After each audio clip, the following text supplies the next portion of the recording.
Baik, terima kasih. Kita akan lanjutkan lagi untuk menjawab pertanyaan berikutnya. Akan disampaikan oleh Bapak M. Alfian. Silakan. Akan dijawab oleh Habibana. Bismillah, Assalamualaikum warahmatullahi wabarakatuh Habibana. Ingin saya bertanya tentang Maskernya diturun aja, ya. Apakah Allah menerima taubat bagi orang yang melakukan kesyirikan, serta cara bertaubatnya bagaimana, dan bagaimana cara menguatkan keimanannya, Habibana. Kini itu saja. Menarik sekali pertanyaannya, Habibana. Assalamualaikum warahmatullahi wabarakatuh. Assalamualaikum warahmatullahi wabarakatuh. Silakan, Habib. Bismillahirrahmanirrahim. Ini luar biasa. Nyambung dengan pertanyaan tadi, bahwa syirik, apakah Allah bisa menerima taubat syirik, itu kan? Mudah-mudahan Allah berikan kita selamat daripada kesyirikan. Karena itu satu-satunya yang tidak diterima oleh Allah kalau sampai mati dia dalam keadaan syirik. Tapi kalau dia bertaubat sebelum syirik, diterima oleh Allah. Innahu huwat tawwab. Tadi sudah dikatakan fa'al, menerima semua orang yang mau kembali kepada Allah. Yang syirik, bahkan dia dari mulai lahir, dari mulai dia balik, syirik. Sebelum dia wafat, dia bertaubat dan bersyahadat kepada Allah. Nah ini syaratnya, bersyahadat kepada Allah. Kembali lagi, asyhadu an la ilaha illallah. Karena dia tadi syirik, menduakan, mengutamakan yang lain atau menyamakan Allah dengan yang lain. Itu harus kembali kepada Allah. Kalau dia tidak taubat, tidak bersyahadat, maka dia tidak akan diterima oleh Allah. Karena yang berbicara Allah di dalam Al-Quran. Allah tidak akan menerima taubat kalau dia tidak akan menerima dosa dari syirik sampai dia meninggal dalam keadaan syirik. Tapi kalau dia taubat sebelum dia wafat, dia bersyahadat, kembali kepada Allah, maka Allah akan terima taubatnya. Bahkan Allah akan sayangi dia. Mengatakan, la wajadullaha tawwaban rahima. Coba bayangkan, Allah menerima taubatnya. Sangat menerima, tawwab, sangat menerima. Rahim, Allah sayang lagi, bukan hanya diterima, disayang oleh Allah. Maka akan diampuni dosanya dan ditempatkan dalam surganya Allah. Dengan syarat dia betul-betul syahadat kepada Allah, tidak menduakan Allah, tidak yang namanya seperti tadi masalah naro apa di tempat ini untuk melawan hujan, masalah di atas genteng seperti yang kita dengar. Dan seterusnya. Ini naudzubillah min dzalik. Dari segi agama itu adalah syirik karena memuliakan atau minta tolong kepada selain daripada Allah. Ini di dalam Islam. Titik. Jadi jelas. Ini dalam Islam syirik. Syirik itu tidak akan diterima oleh Allah kalau dia wafat dalam keadaan syirik. Tapi kalau dia kembali kepada Allah, la wajadullaha tawwaban rahim. Ini pegang erat-erat, rahim, kasih hadiah sama Allah dengan kasih sayang Allah. Jadi dosa, kalau syirik aja diterima, apalagi dosa-dosa besar yang lainnya. Nah inilah Ramadan, tempat kita kembali kepada Allah. Ramadan tempat kita kembali kepada Allah. Tempat kembali kepada Allah. Ayo kita kembali kepada Allah. Mudah-mudahan Allah sayang. Maksudnya sayang apa sih? Maaf, ini saya tambah lagi sedikit. Kenapa? Sayang artinya apa? Allah akan kasih hadiah. Di Indonesia ini lagi banyak musibah. Lagi banyak musibah. Coba lihat angin tahun ini beda luar biasa. Petir beda luar biasa.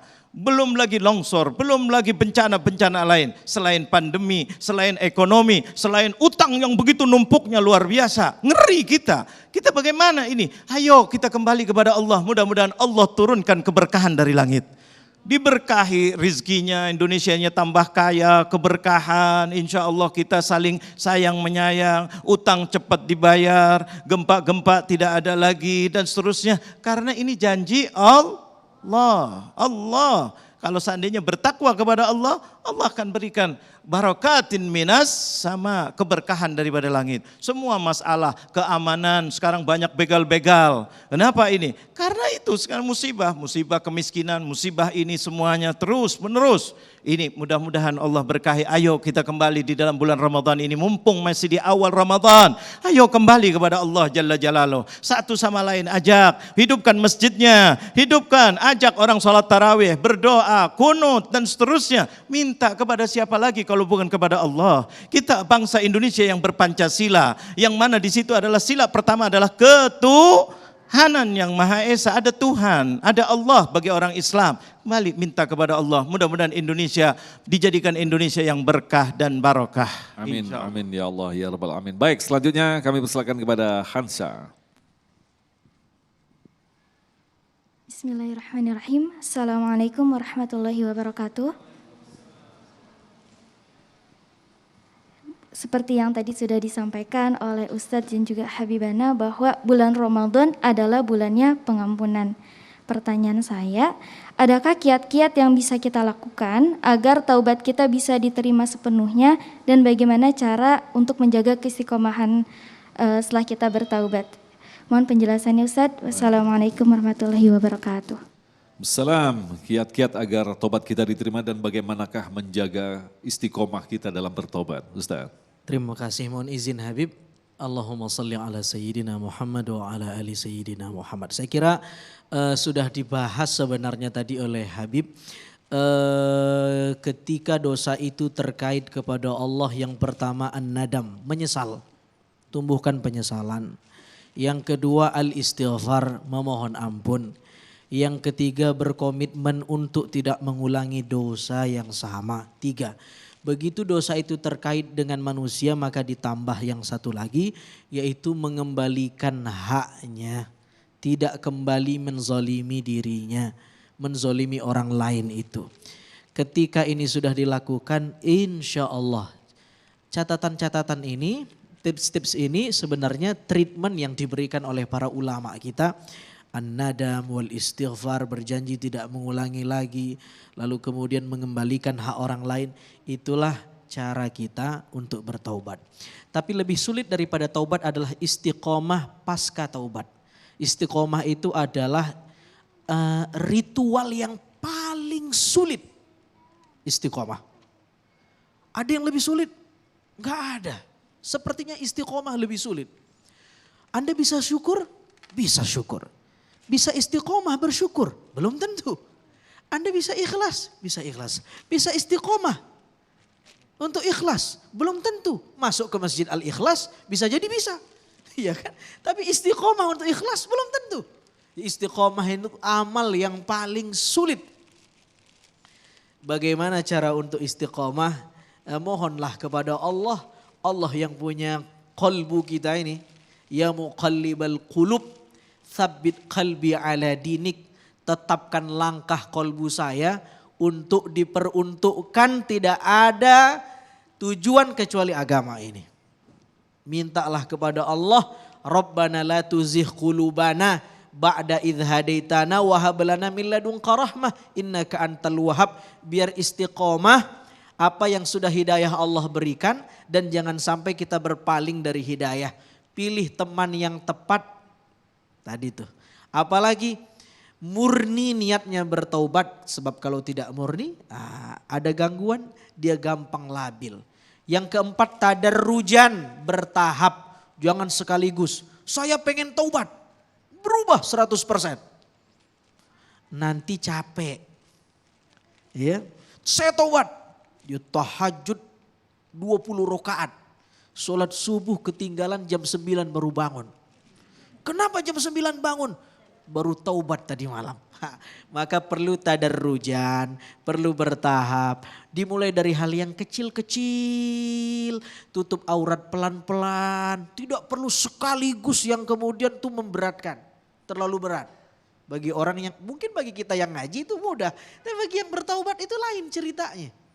Sholat, kalau tidak bisa sholat sunnah, perbaiki dulu yang wajib. Yang wajib, qadha yang wajib, bayar hutang yang wajib. Yang mungkin selama kita belum taubat, kita banyak utangnya. Kira-kira sudah tenang, perbaiki sunnahnya, sempurnakan dengan yang sunnah. Tadarrujan, bertahap. Kalau tidak bertahap, lemah, capek. Ketika capek, tidak mood, tidak stabil, dia balik lagi ke masa lalunya. Ramadan ini bulan yang cakep bener buat kita taubat. Tuan Syekh Al-Ghazali membagi puasa tuh. Ada puasanya orang yang mainstream, orang awam. Itu puasa yang al-imsak an jami'il mufattirat min tulu'il fajr ila ghurubis syams biniyah makhsusah. Dia menjaga dirinya tidak makan, tidak minum, tidak hubungan badan dan lain-lain yang membatalkan puasa. Tapi tidak cukup daripada itu, kita harus naik level yaitu saumul khusus, yaitu al-imsak an jami'il ma'asi. Mengkerangkeng diri kita, tidak hanya tidak makan, tidak minum, tapi juga mempuasakan mata dari yang tidak baik, telinga yang tidak baik, lintasan pikiran yang tidak baik, kaki melangkah yang tidak baik, tangan mengambil yang bukan haknya. Itu al-imsak an jami'il ma'asi. Termasuk taubat di situ letaknya. Lebih dari itu, saumu khususil khusus, ketika dia mampu al-imsak amma siwallahi ta'ala. Dia mampu menjalankan hari-harinya, ya tendensinya tidak lain tidak bukan kecuali Allah subhanahu wa ta'ala. Wallahu ta'ala. Baik, terima kasih Ustadz, dan insya Allah kami masih menyimpan satu lagi pertanyaan yang akan segera dijawab nanti selepas pesan-pesan berikut ini. Tetaplah bersama kami Damai Indonesiaku.